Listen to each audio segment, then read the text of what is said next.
Sometimes we have to ask ourselves, what's using my life?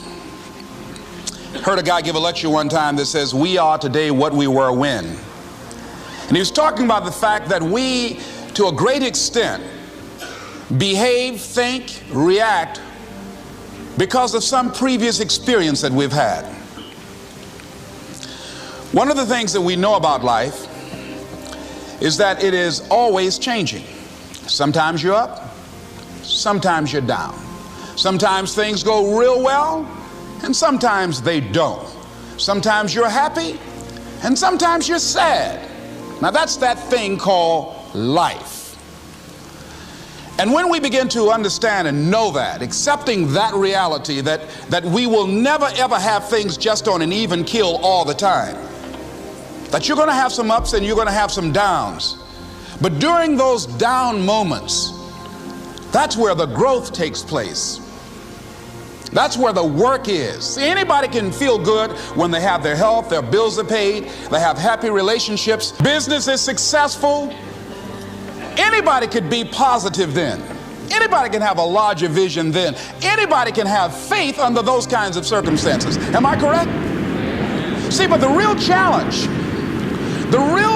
of growth, mentally, emotionally, and spiritually, comes when you get knocked down. Somebody said that adversity introduces a man to himself or a woman. How you handle it, that's where the growth takes place. When I was facing some challenges, I had a guy say something to me, and I suggest this is one of the first things that you want to do when you're facing a challenge. You want to get unstuck. Evaluate where you are. Look at it, assess yourself. Assess yourself and assess the situation. What brought you there? What role did you play? Earl Nightingale had a saying I like. He said, all of us are self-made, but only the successful will admit it. What has brought you to this point? What did you learn from it? Are you learning anything, or are you doing it over and over and over again? Somebody said that insanity is doing the same thing in the same way, expecting a different outcome. Are you going through it, or are you growing through it? Are you bigger and better because of it? Because it's not going to leave you until you grow through it. I was going through a major challenge in my life that was wearing me out, that was using me. Well, you see, your mind is, you know, when you go into a service station to get gas, you don't go in there and just start pumping. When you push the lever up, it clears the previous bill. By the same token, if you want to begin to move, you've got to clear your mind of all the unnecessary luggage and baggage that's weighing us down. I couldn't move, I couldn't think about what am I going to do to get out of this situation, because I was so concerned about what happened and what he did to me and how bad it was. I was so stuck in that I couldn't even focus on what I should have done. Feeling sorry for myself and angry, and none of that was taking me anywhere. So pretty soon I learned through effort, made a conscious, deliberate, determined effort. I had to let it go. I had to forgive it. Let it go and begin to focus on developing myself. And I say to you, you're going to have people to do things to you. Things are going to happen to you. And the most important thing to do is to harness your will and let it go and move so you can grow, so you can get on with your life. It doesn't matter about what happens to you. What matters is, what are you going to do about it? All of us have experienced some tragedy, and if we haven't, we will. And you can either let it destroy your life, or you can build upon it. You can permit it to let it hold you down, or you can decide, I'm not going to let that happen to me. I'm bigger than this. Make a declaration to yourself. Declare all-out war that you're going to get out of this rut. I don't care how good you are. I don't care how talented you are. I don't care how much you work on yourself. There are some times when things aren't going to go right. They just are not going to go right. There are times when anything that can happen will happen. Murphy's Law will be knocking at your door. Why? I don't know why. That's called life. And you have to deal with it. Sometimes your life will be in a slump, just like sports. Some of the best shooters can't hit baskets different times in games. They get in a slump. Do they sit on the sideline and say, I just didn't hit a basket today? No, they continue to execute. I suggest to you that if you are facing a challenge, don't stop. Stay busy. Work your plan. Continue to do those things that you know that work for you after you have evaluated yourself in the situation. Continue to move. Stay busy, stay busy, stay busy. Find somebody that you can help so you can forget about you for a moment. See, sometimes the best thing to do is to be. Sometimes you have to just back up and go within yourself.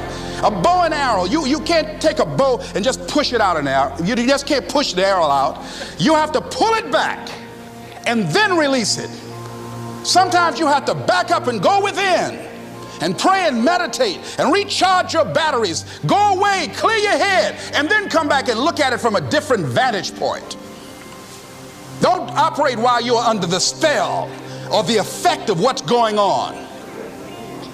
Next thing is that you've got to activate the thinker in you. Don't allow your emotions to control you. We are emotional, but you want to begin to discipline your emotion. If you don't discipline and contain your emotions, they will use you. Your mind goes on automatic, just like a guard. You know, I loved reading the book called As a Man Thinketh by James Allen. He uses the analogy of the mind being like a garden. You know, weeds don't have to have any encouragement to grow.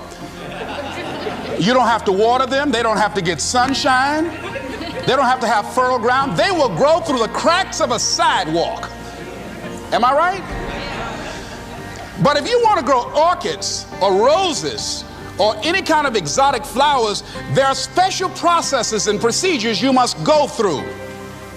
Well, by the same token, you don't have to force yourself or motivate yourself to think negatively, to be depressed, to hate somebody, to want revenge, to want to get back at somebody, to beat yourself up over the head, to feel loaded with guilt. You don't have to make any effort to do that. Your mind is on automatic. It will do that by itself.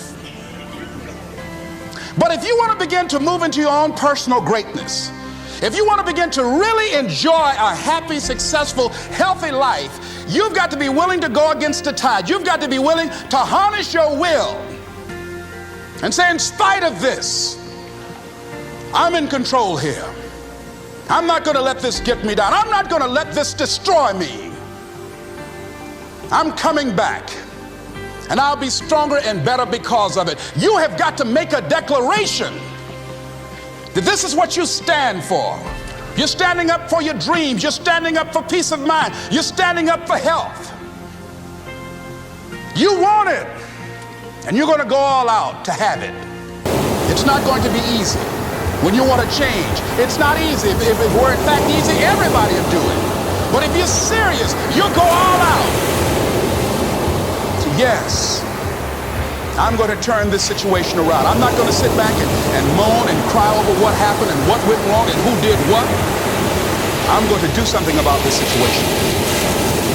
The next thing that is important is that expect things to get better for you, because they are. See, life is cyclic. You're not, whatever experience you're having right now, it has not come to stay. It has come to pass. Not to stay, just to pass. It's just going through. The biggest challenge is to know what's happening. This is a part of this thing we call life. This too shall pass. And maintaining perspective, putting it in perspective. The other thing is take full responsibility for your life. Accept where you are and the responsibility that you're going to take yourself where you want to go. Someone said we have two primary choices in life. We can either accept conditions as they exist, or we can take the responsibility to change them. See, a lot of people want to exempt themselves from taking responsibility. All they want to do is talk about the problem. Every time you see them, they'll tell you their story over and over and over and over again. No. You want to take responsibility for your life. I got me here, I can get me out of this. And I'm getting out. I'm not going to be a volunteer victim. George Bernard Shaw said there are two kinds of people in life. You know, he said those that make things happen, those that watch things happen, and those that don't know what happened. And he said the people that get along in this life look around for the circumstances that they want, and if they can't find them, they make them. They create them. So part of beginning to get unstuck, you've got to decide that the behavior pattern that you have adopted doesn't work for you. You've got to change your strategies, and changing your strategy means reinventing your life. Recreating you, and you have the power to do that. You can decide that you're going to change, that you're not going to be a wimp. You can decide that you're going to stand up to life. You can decide that I'm going to live each day as if it were my last. You have the power to make that decision. You can decide I'm going to work on myself and develop myself. I'm going to empower me. And all of these things that are happening to me right now, they're just temporary inconveniences. They're not stronger than I am. I'm in charge here. Please feel free to subscribe, hit the bell for notifications, like the video and comment.